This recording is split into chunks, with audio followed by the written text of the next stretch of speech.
જય માતાજી મિત્રો, સ્વાગત છે આજના નવા વિડીયોમાં। આજે તારીખ છે 4/8/2026 ને સાંજના આપણે દાંતીવાડા ડેમ ઉપર એક નજર કરીએ તો સાંજના સમાચાર પ્રમાણે મિત્રો હાલમાં દાંતીવાડા ડેમમાં પાણીની આવક અને દાંતીવાડા ડેમની સપાટી કેટલી છે તો હાલમાં દાંતીવાડા ડેમની સપાટી 570 ફૂટે છે અને દાંતીવાડા ડેમની ભયાનક સપાટી 604 ફૂટ છે।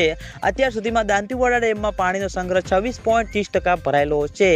તેની સાથે ઘણા બધા મિત્રોની કોમેન્ટો આવતી હતી કે દાંતીવાડા ડેમમાં નવા નીર આવ્યા કે નહીં। તો મિત્રો હાલમાં બિલકુલ પણ દાંતીવાડા ડેમમાં પાણીની આવક શરૂ થઈ નથી અને ઉપરવાસમાં મિત્રો સારો એવો વરસાદ વરસશે અને બનાસ નદીમાં પાણીની આવકમાં વધારો થશે પછી મિત્રો દાંતીવાડા ડેમમાં પાણીની આવક શરૂ થાય તેવું લાગી રહ્યું છે।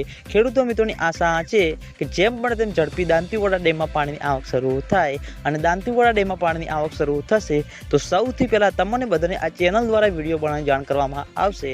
એટલે તમે બધા અમારી ચેનલ ઉપર નવા હોય તો વિડીયોને લાઇક કરી દેજો, કોમેન્ટ કરી દેજો અને ચેનલને સબસ્ક્રાઈબ પણ કરી દેજો, જેથી કરીને અમે દાંતીવાડા ડેમ અને બનાસ નદીના અવનવા વિડીયો લઈને આવીએ તો સૌથી પહેલાં તમને બધાને ખબર પડી જાય। તો મિત્રો જય માતાજી।